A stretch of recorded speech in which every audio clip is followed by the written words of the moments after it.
नमस्कार दर्शकों, स्वदेश न्यूज़ के इस खास कार्यक्रम सबकी बात में आप सबका बहुत बहुत स्वागत है।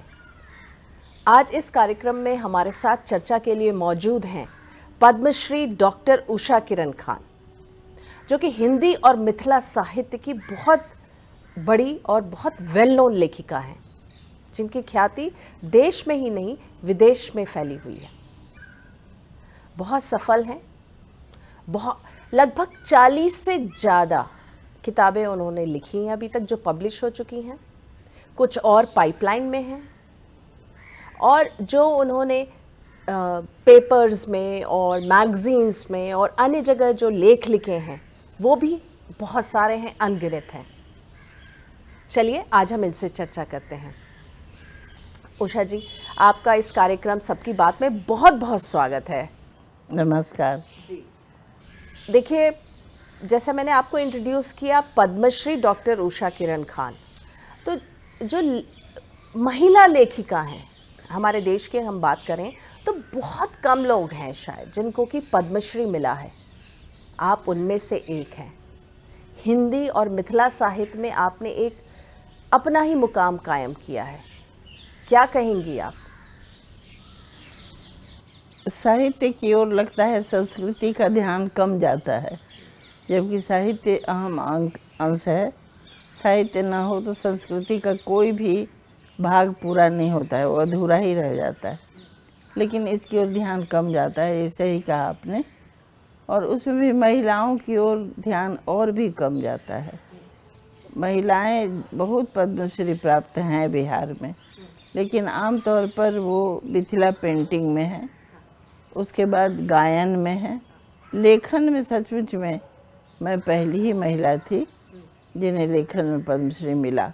मेरे बाद 2 महिलाओं को इस साल मिला, लेकिन वो मरणोपरांत मिला। ये दुखद है, लेकिन हाँ, इस बात का मुझे गर्व तो है कि मैंने वो ज़मीन तोड़ी जो किसी ने मुझसे पहले बिहार में विशेष रूप से नहीं तोड़ी थी। लेकिन देश में भी सचमुच साहित्य में कम लोगों को मिला है। जी बिल्कुल सही कहा आपने। और आपकी अगर हम लेखन की रुचि की बात करें तो बचपन से ही आप लिखती थी, स्कूल में, कॉलेज में, भले ही वो छोटी छोटी चीज़ें थी, जैसे स्कूल में जो एक्टिविटीज़ होती हैं, कॉलेज में एक्टिविटीज़ होती हैं, उससे कंसर्न था। फिर बाद में आप जो है फुल फ्लेजेड लिखने लगी, लेख आपका छपने लगा कई जगह पे। तो किताबें लिखनी है या इस तरह से, मतलब लेखन को सीरियसली लेना है, ये कब आपको समझ में आया? जब स्कूल वगैरह में पढ़ रही थी तो सिर्फ रुचि की बात थी। सही आपने कहा। हाँ। उस समय रुचि के कारण लिख रही थी कि मुझे साहित्य पढ़ना अच्छा लगता था, लिखना भी अच्छा लगता था। तो स्कूल में जो एक्टिविटीज़ होती थी, जैसे थोड़ा स्किट लिख लिया, कोई किसी का स्वागत गान लिख लिया, किसी का विदा गान लिख लिया, ये सब करते थे। लेकिन उसको सचमुच सीरियसली हम नहीं लेते थे। लेकिन वही चीज़ जब मैं कॉलेज में आई, तब तक पटना रेडियो स्टेशन शुरू हो चुका था, और उस रेडियो स्टेशन में सेलेक्ट करने के लिए कॉलेज में आए थे लोग, और मुझे कवि के रूप में सेलेक्ट किया। तो प्रसारित होता रहा मेरा। और कभी कोई मांग के, बहुत ज़्यादा अखबार और मैगजीन वगैरह पटना से तो नहीं था, तो इतना ख्याल नहीं था।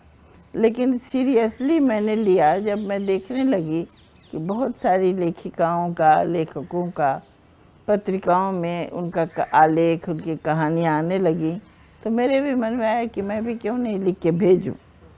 और तब असल में गंभीरतापूर्वक मैंने सन 77 से लिखना शुरू किया, मैगजीन्स में और अखबारों में देना शुरू किया, और तब पत्रिकाओं में और अखबारों में छपने लगी मेरी चीज़ें।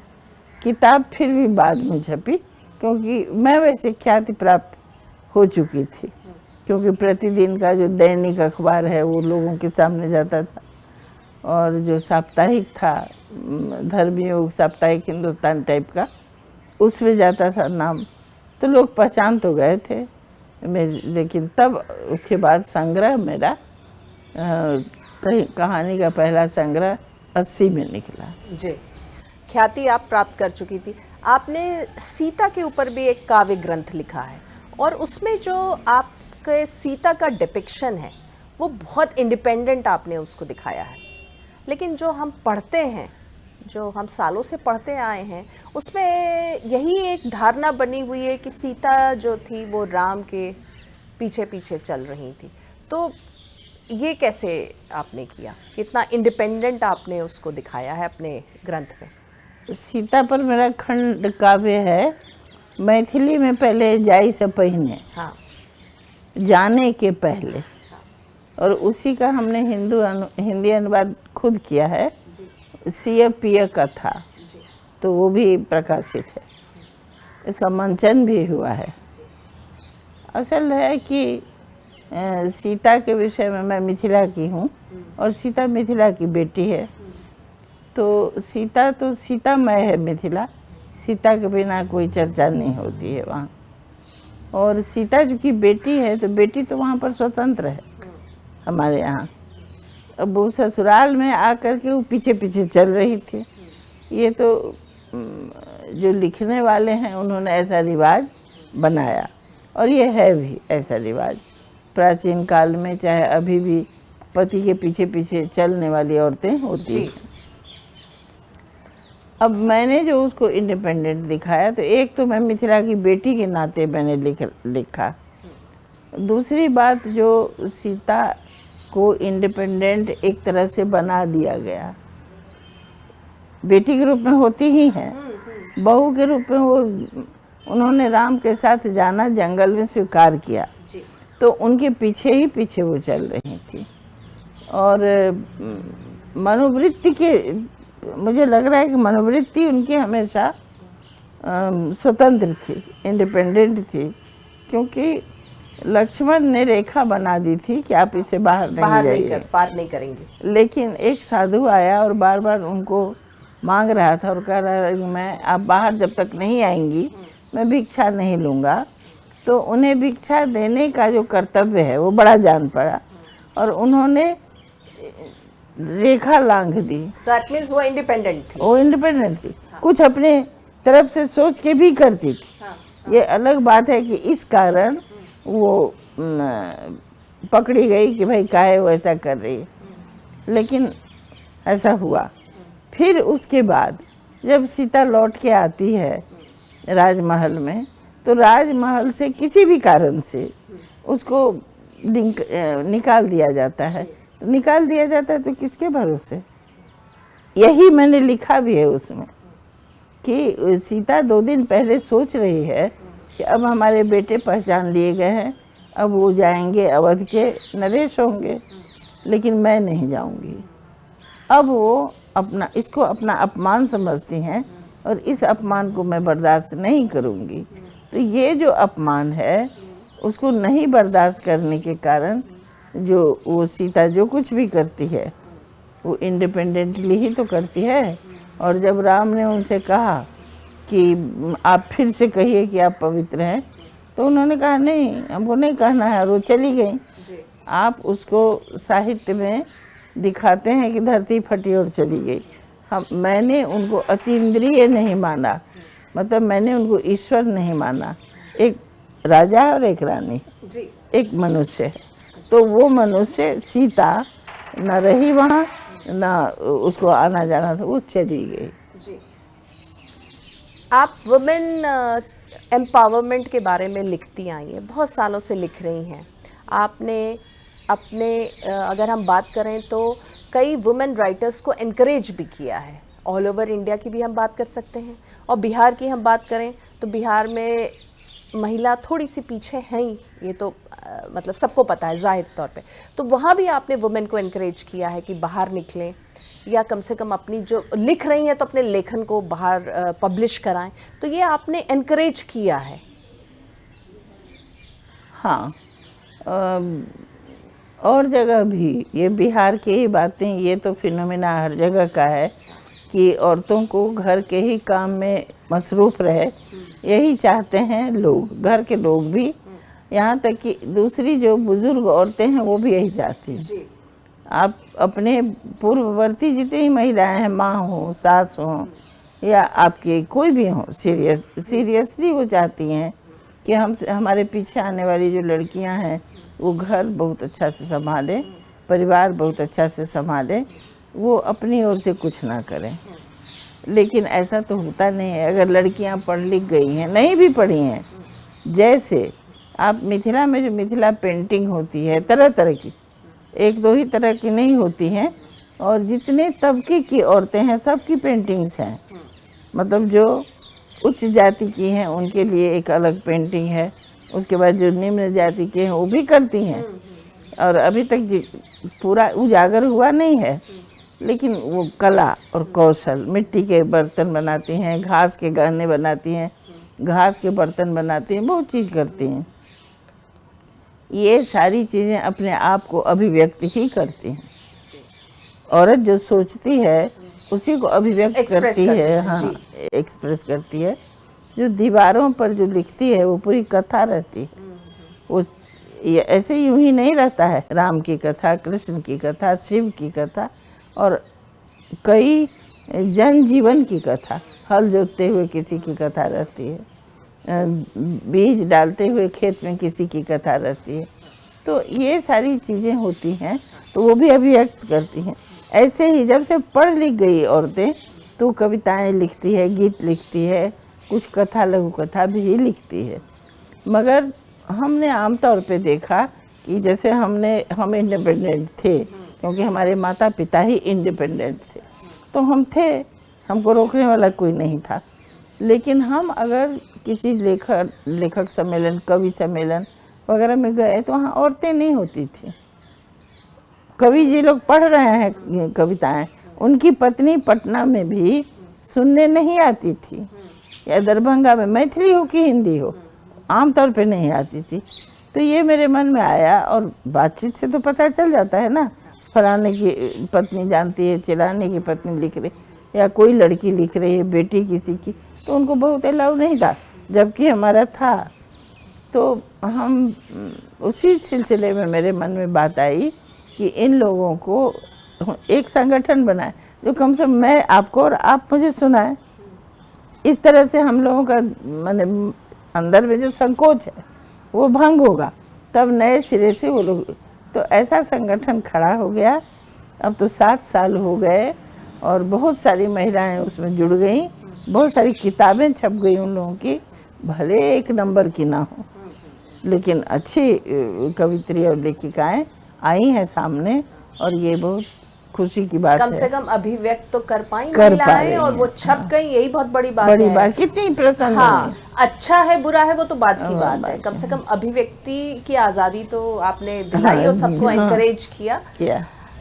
वुमेन डेवलपमेंट, वुमेन एम्पावरमेंट को के बारे में आप क्या सोचती हैं? आपकी मदर जो थी वो गांधी जी का साथ था, आपके फादर भी जो थे वो उन्होंने भी कई बार वो जेल भी गए थे। तो इस तरह के फैमिली बैकग्राउंड से आप हैं, लिखती हैं, बहुत आप वेल नोन राइटर हैं, इतनी अवॉर्डेड हैं, वुमेन एम्पावरमेंट के बारे में बहुत स्ट्रांगली फील करती हैं आप। तो वुमेन एम्पावरमेंट में आप कैसे देख रही हैं इतने सालों का जो वुमेन की जर्नी है, आप क्या पाती हैं? क्या जैसे पहले थी वुमेन उससे आगे आई हैं अभी, या वहीं हैं, या पीछे चली गई हैं? क्या महसूस करती हैं आप? आगे तो आई हैं। जैसे सबसे बड़ी चीज़ है शिक्षा, तो शिक्षा अब बहुत हुई है। हमने देखा कि मान लीजिए कि हम दरभंगा का हेडक्वार्टर है लहेरिया सराय, हेडक्वार्टर सरकारी हेडक्वार्टर, तो हम तो वहाँ के रहने वाले थे और स्वतंत्रता सेनानी व्यक्ति की बेटी थे, तो हमारी तो शिक्षा दीक्षा होनी ही थी। लेकिन उसके बाद भी बहुत सारी औरतें शिक्षा दीक्षा पाने लगी। जब देश आज़ाद नहीं हुआ था तब भी स्कूल खुल गए थे, तो लड़कियां कम शिक्षित हो रही थी। लेकिन देश की आज़ादी के बाद गांव-गांव में मान लीजिए 10 गांव के बीच एक स्कूल खुल जा रहा था, तो उसमें लड़कियों ने पढ़ना तो शुरू किया था। जो हाई स्कूल वगैरह थे उस समय हॉस्टल हो गया था, तो लोग जो जिनका मन था वो, और एक तरह से काफ़ी कोशिश करके लोगों ने लड़कियों को पढ़ाना शुरू किया, मगर बड़ा कम कम। स्कूल पास करते न करते उनकी शादी हो जाती थी, और शादी होने के बाद बच्चे और परिवार में वो लग जाती थी। लेकिन इधर अब मैं ही 80 की होने को जा रही हूँ, तो इतने दिनों में मैंने देखा कि हर तबके की लड़कियाँ, माने अपर कास्ट से लेके और दलित तक की लड़कियाँ पढ़ने लिखने लगी हैं, और जिन लड़कियों की पढ़ने लिखने की रुचि है वो आगे आई। तो शिक्षा जो उनके पास आ गई है, और तब इंडिपेंडेंट भी हुई हैं, और इंडिपेंडेंट होने के बाद उनमें थोड़ी जागरूकता इतनी आई है कि पहले की तरह वो अब मार नहीं खाती हैं। लेकिन अभी भी ये हमको लग रहा है कि 25% ही हुआ है। अभी तक 75% औरतें और हाँ अत्याचार की शिकार हैं। है। अच्छा, आपकी बात करूं तो आप भी इतना लिखती हैं, वुमेन एम्पावरमेंट डेवलपमेंट के बारे में लिखती हैं। महिलाएं आपकी जो बुक्स हैं उसमें संघर्ष करती हैं, आपने दिखाया है संघर्ष करते हुए, लेकिन कभी शिकायत नहीं करती, ऐसा क्यों? शिकायत कैसे नहीं करती हैं? अच्छा, करती हैं। जरूर करती हैं, क्योंकि हमारे जो पात्र होते हैं, जो शिकायत करने वाले पात्र हैं, वो करते हैं। हाँ। एक बात। दूसरी बात, मुझे लगता है कि मैं महिला को शिकायत करने से अधिक उनको आत्मनिर्भर बनाने में विश्वास करती होंगी। इसीलिए मेरी जो नायिकाएं हैं वो खुद अपने आप में खड़ी हो जाती हैं तन के, और भाई शिकायत में क्यों करूं, संघर्ष करके आगे बढ़ जाओ, ऑब्स्टिकल्स क्रॉस कर लेती हैं। आपके जो लेट हस्बैंड थे वो बहुत ही चर्चित नाम थे, बिहार के आईपीएस ऑफिसर रहे हैं, और बहुत ही खुददार, बोल्ड, मतलब अगर हम नेक्सलिज्म की बात करें, डेकोइटी की बात करें, तो सब में उनका नाम था। वो जो सही था वो करते थे, गलत नहीं सुनते थे, और उनके भी लाइफ पे कई फिल्में और वो बनी हैं। तो उनका जो साथ था, जाहिर तौर पे उन्होंने आपको इनकरेज किया होगा या आपका साथ दिया होगा, तभी आप अपने मुकाम को हासिल कर पाई, आगे बढ़ती गई। कैसे याद करती हैं उनको? असल में उनके साथ ये बात है कि हम लोग एक ही तरह के परिवार के लोग थे, मूल रूप से एक ही कास्ट के थे, एक ही इलाके के थे, और एक ही तरह के थे। सिर्फ अंतर ये था कि हमारे पिता प्रैक्टिसिंग समाज सेवक थे, सुधारक, और उनके पिता पंडित होते हुए मेरे पिता के अनुगामी थे, माने उनके पीछे पीछे चलने वाले थे। तो इस तरह से विचार इस तरह का था कि सोचते थे कि समाज सुधार होना चाहिए। तो उनके वो पुत्र थे, और खुद वो बहुत विचारवान थे, बचपन से ही बहुत पढ़ते लिखते थे। तो ऐसे इंसान को उस रूप से, आपने जो कहा है छात्र नेता वो थे, तो छात्र नेता के रूप में भी, चूँकि हम लोग बहुत छोटी उम्र में विवाह हुआ था, और इनकरेजमेंट की बात यही थी कि हम लोग दोनों पढ़ रहे थे, तो हमको कभी उन्होंने डिस्करेज नहीं किया। जब मैंने बीए की परीक्षा दी तो मैंने सोच लिया, क्योंकि मेरी बच्ची बीए में थी, मैं तभी पहली बच्ची का जन्म हो गया, तो वो मेरी माँ के पास रहती थी और मैं हॉस्टल में रहती थी। वो मुझे पहचानती भी नहीं थी। मैं जब जाती थी गांव तो मुझे समझती थी कि कोई इम्पोर्टेंट आदमी ज़रूर है, लेकिन ये कौन है नहीं जानती थी। वो मेरी माँ के साथ रहती थी, गांव के सबको पहचानती थी, वो पहचानती थी कि कोई इस घर की इम्पोर्टेंट है। तो मेरा मन था कि बीए के बाद मैं घर में बैठूंगी, पढ़ तो रही थी, पढ़ाई करूंगी, खूब पढ़ूंगी, खूब पढ़ूंगी। और मैं घर आई और मैं बीए में टॉप कर गई। तो टॉप कर गई तो मेरी स्कॉलरशिप मिला, और फिर उसके बाद मेरे हमारे गुरुओं ने और हमारे जो पति थे, अब मैं बीए कर रही थी तो वो एमए कर रहे थे, वो 2 साल तो हमसे सीनियर ही थे। तो उन्होंने कहा कि नहीं तुमको पढ़ना है, क्या कि मेरी स्कॉलरशिप है, आओ तुम, ऐसा कैसे नहीं पढ़ोगी। मेरी माँ भी वैसी ही थी, उन्होंने भी दबाव दे के भेज दिया। और तो इस तरह से एनकरेजमेंट का ये बहुत बड़ा रास्ता हुआ। लिखने पढ़ने का भी किताब में छपता है, उसको भेजा जाता है। ये सारी बातें उन्होंने मुझे याद दिलाया कि अरे तुम भेजो, लिखती हो तो भेजो, तुम लिखती हो तो मंच पर जाके कविता पढ़ो। तो ये सब बातें उनको वो इनकरेज करते ही थे। तो इस रूप में हम उनको अपने साथी के रूप में याद करते हैं, पति के रूप से ज़्यादा साथी और मित्र के रूप में याद कर। और ये फिल्म की जो बात कर रही हैं, और पुलिस में क्या हुआ है वो सब तो होता ही रहता, अपना कर्तव्य करते थे। वो उनके सोशल वर्क की फिल्में बनी हैं। वो बहुत सोशल वर्कर थे, व्यावहारिक रूप से सोशल वर्कर थे। जैसे तटबंध बनाने के विरोधी थे। हम लोग कोसी तटबंध के बीच के आदमी हैं। पूर्वी तटबंध और पश्चिमी तटबंध के बीच सारा खेत हम लोगों का घर था। तो ऐसे उनका भी, हमारे ससुराल का भी और मेरे मायके का भी। तो इसके ये विरोधी जो थे, जब स्टूडेंट थे, जब ये लोग 9th 10th में पढ़ते थे, उस समय से विरोध करते करते अंतिम क्षण तक वो विरोध करते रहे। उस पर कभी बीबीसी ने फिल्म बनाया, कभी वॉइस ऑफ अमेरिका ने फिल्म बनाया, कभी भारत का भी जो इस तरह का था उन लोगों ने फिल्म बनाया, जो हमको लगता है कि शायद 7-8 घंटे की फिल्म होगी उन्होंने जो उनके ऊपर जो बना है। तो वो सोशल वर्क का था। अब मैंने बागमती के तटबंध की बात हो, गंडक का हो, तो इस सब में अभी तक, जब तक मैंने उनका शरीर थकता था, फिर भी वो उसमें जाते थे। तो उस सब का फिल्म है उनका। पुलिस का कोई फिल्म हमको नहीं नज़र आता है, होगा कोई, हमको पता नहीं, लेकिन उसकी कोई चर्चा नहीं है। असल में वो सोशल वर्कर थे और सामाजिक चिंतक थे। तो ऐसे हम याद करते हैं, हम ही नहीं, जो लोग याद करते हैं उनको, बहुत लोगों ने याद किया, सबसे ज़्यादा लोगों ने याद किया उसमें इस सोशल वर्कर रामचंद्र खान को याद किया। बहुत अच्छी बात आपने बताई कि आप उनको एक मित्र के रूप में याद करती हैं। हाँ। और पति के रूप में तो खैर पति तो पति थे ही, थे, लेकिन मित्र के हाँ। रूप में याद करती हैं। और आपके अगर हम बच्चों की बात करें तो 4 बच्चे हैं और चारों बहुत सक्सेसफुल हैं।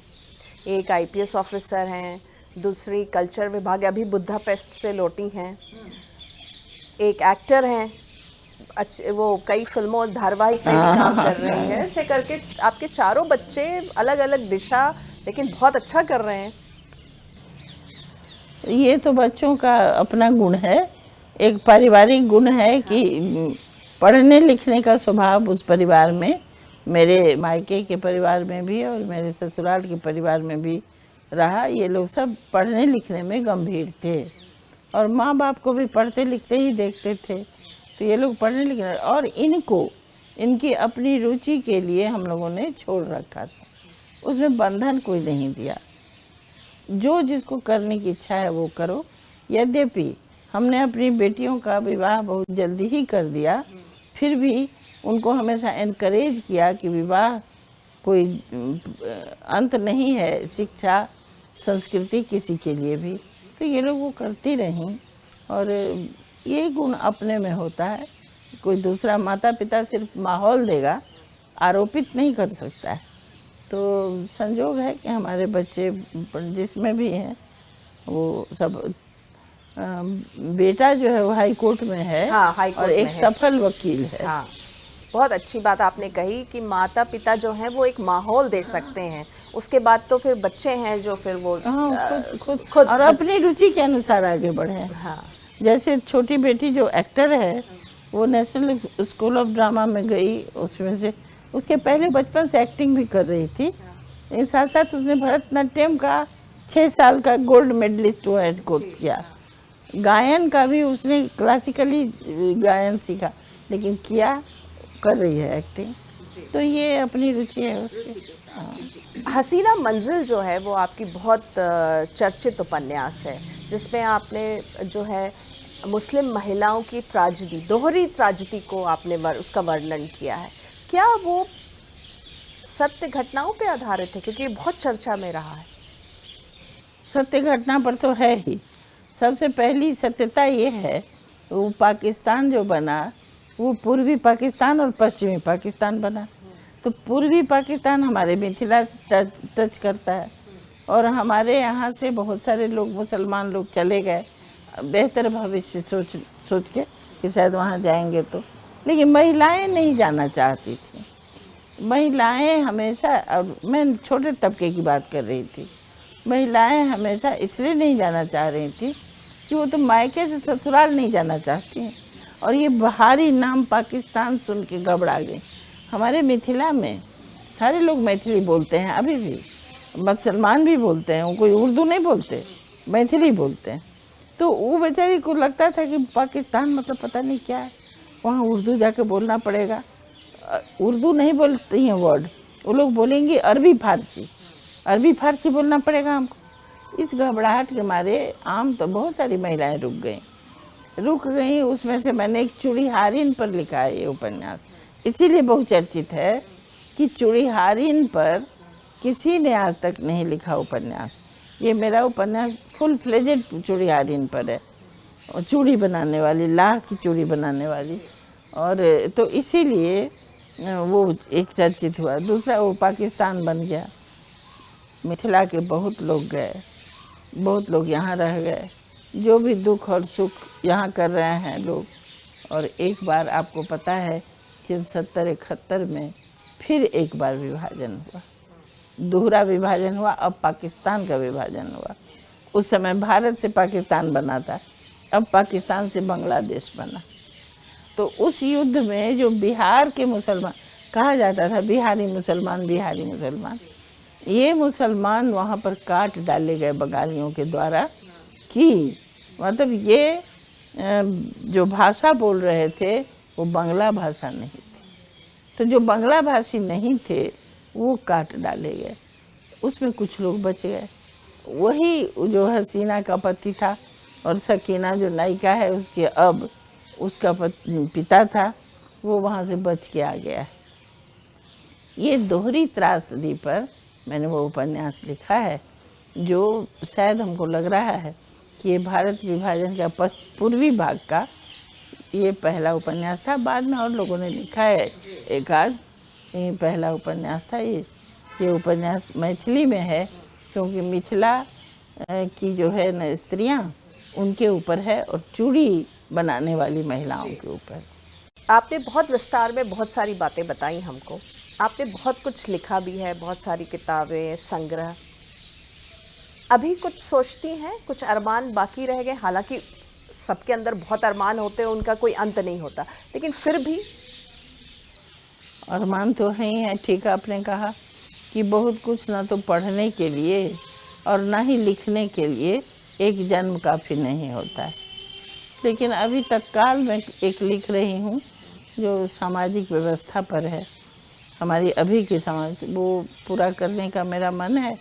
और एक मन में है, अब हो सकेगा कि नहीं, कि जो हमारे भारत के अंतिम वली अहद थे, बहादुर शाह जफर के पोता, वो उनका तकिया अभी भी दरभंगा में है। दरभंगा महाराज के साथ वो थे, और वो वहीं पर माने उनका रहना सहना और उनका तकिया, उनका मस्जिद, उन पर किसी ने कभी कुछ नहीं लिखा। लोगों को पता भी नहीं कि अंतिम वली अहद वहाँ थे। उस पर मैं लिखना चाहती हूँ, अगर हो सकेगा तो ये मेरी शुभेच्छा है कि वो हो जाए। वो हो जाए, बिल्कुल बिल्कुल। अगर आपने सोचा है तो होगा ही, क्योंकि जैसा आपने अपनी पूरी लाइफ के बारे में बताया कि आपने जो जो सोचा वो होता ही गया, तो आगे भी होगा ही। आपने स्वदेश न्यूज़ के इस खास कार्यक्रम को अपना समय दिया, आपने इतने अच्छी बातें हमारे दर्शकों को बताई, आपका बहुत बहुत धन्यवाद। नमस्ते। तो दर्शकों, आज हमने बात की थी पद्मश्री डॉक्टर उषा किरण खान से। आप लोगों को भी बहुत अच्छा लगा होगा जिस तरह से उन्होंने अपने सारे अनुभवों को शेयर किया, किस तरह उन्होंने जब वो इस मुकाम पे पहुंची जहाँ पे उनके पास शोहरत थी, पहचान थी, कॉन्टैक्ट्स थे, तो उन्होंने और भी यंग वुमेन राइटर्स को इनकरेज किया कि वो भी आगे आएँ, अपने जो रचना है उनको पब्लिश कराएं। तो इस तरह से उन्होंने एक पूरी, अगर हम कहें तो एक पीढ़ी वुमेन राइटर्स की डेवलप की, जो वाकई में काबिल तारीफ़ है।